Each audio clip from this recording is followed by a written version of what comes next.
Hello बच्चों, आज हम पढ़ेंगे मॉलिक्यूलर मास निकालना। लेकिन पिछले क्लास में हमने पढ़ा एटॉमिक मास निकालना, जो कि क्लास 9 के एटम एंड मॉलिक्यूल्स का एक टॉपिक था। उसी तरह ये भी एटम्स एंड मॉलिक्यूल का एक टॉपिक है मॉलिक्यूलर मास। पिछले क्लास में हमने पढ़ा एटॉमिक मास कैसे निकालते हैं। यहाँ कुछ एग्जाम्पल्स मैंने दे दिए एलिमेंट्स और एटॉमिक मास, जैसे हाइड्रोजन का एटॉमिक मास 1, कार्बन का एटॉमिक मास 12, नाइट्रोजन का एटॉमिक मास 14, ऑक्सीजन का 16, सोडियम का 23, मैग्नीशियम का 24, सल्फर का 32, क्लोरीन का 35.5 एंड कैल्शियम का 14।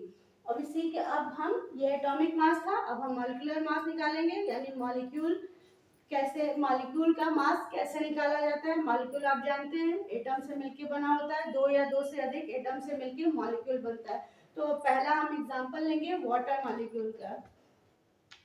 पहला एग्जांपल लेंगे हम वाटर मॉलिक्यूल का, उसका कैसे मॉलिक्यूलर मास निकालेंगे।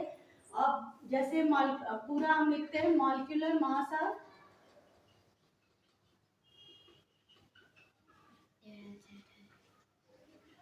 Water molecule. तो इसमें क्या क्या होता है, इसका फॉर्मूला क्या होता है H2O। तो इसमें कितने हाइड्रोजन कितने ऑक्सीजन है, इसमें दो एटम ऑक्सीजन के हैं, सॉरी दो एटम हाइड्रोजन के हैं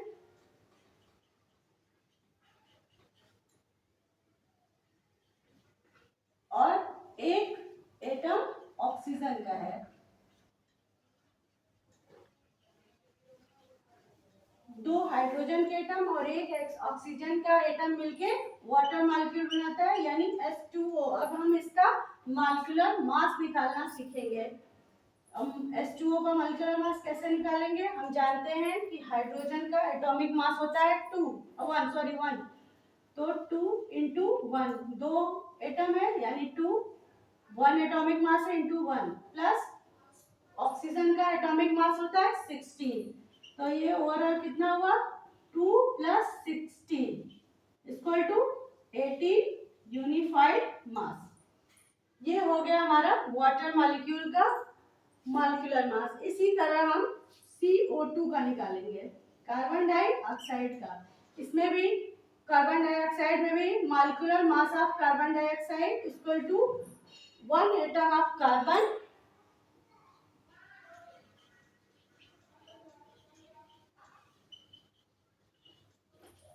प्लस 2 एटम ऑफ ऑक्सीजन।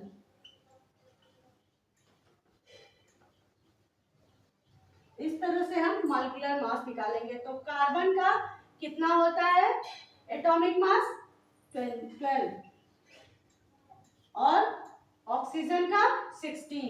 तो यहाँ पे ऑक्सीजन 2 है, 2 इंटू 16 यूनिफाइड मास।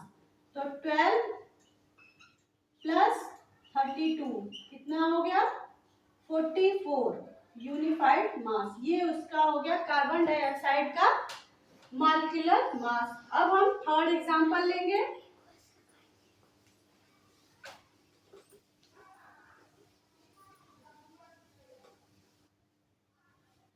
अमोनिया का। अमोनिया का फॉर्मूला होता है NH3। इसमें कितने नाइट्रोजन कितने हाइड्रोजन है। तो इसमें 1 एटम ऑफ नाइट्रोजन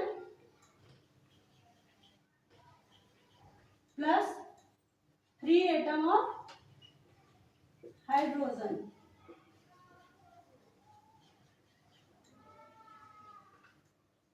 मिलके एक अमोनिया का मॉलिक्यूल बनाते हैं। अब इसका मॉलिक्यूलर मास हमें निकालना है, मॉलिक्यूलर मास ऑफ अमोनिया।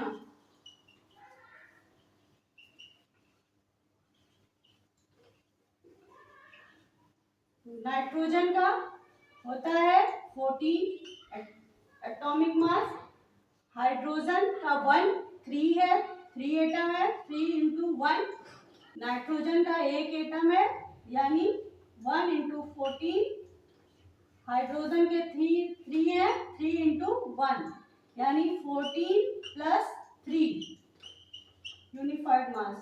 इसका ओवरऑल मॉलिक्यूलर मास कितना हो गया 17 unified mass. Molecular mass of NH3 14 होता है n का एटॉमिक मास। एक एटम है 1 into 14 plus 3 into 1, 14 plus 3 equal to 17 unified मास।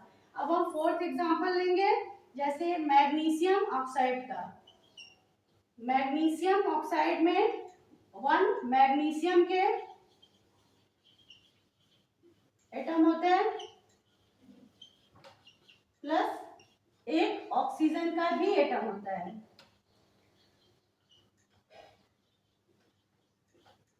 तो इसका मॉलिक्यूलर मास कितना होगा? मैग्नीशियम का होता है 24, 1 एटम है, प्लस ऑक्सीजन का भी 1 है, इसका होता है एटॉमिक मास 16, 24 प्लस 16 40 यूनिफाइड मास। MgO का कितना हो जाएगा मॉलिक्यूलर मास? 40 यूनिट। उसके बाद और भी काफी सारे एग्जांपल्स हैं। इसी तरह हम जितने भी मॉलिक्यूल हैं उनका सबका मॉलिक्यूलर मास निकाल सकते हैं। एटॉमिक मास निकालना भी मैंने आपको बताया था। एटॉमिक मास अगर आपको लर्न है तो मॉलिक्यूलर मास आप इजीली निकाल सकते हैं। कोई भी फार्मूला हो, कोई भी हो, जैसे NaCl ही है, आप इसका भी Na का Cl का रख के मॉलिक्यूलर मास निकाल सकते हैं। ग्लूकोज का है, यूरिया है, कोई भी हो, सबका मॉलिक्यूलर मास आप इसी के थ्रू निकाल सकते हैं। आप देखेंगे उसमें कितने एटम है, दोनों के एटम देखेंगे, 2 हो एटम, 3 हो एटम, सबका इस तरह से मल्टीप्लाई करके ऐड करके आप एकदम इजीली मॉलिक्यूलर मास निकाल सकते हैं। आगे भी ऐसे वीडियो बनाते रहेंगे। आप लाइक और सब्सक्राइब करिए। Thanks for watching.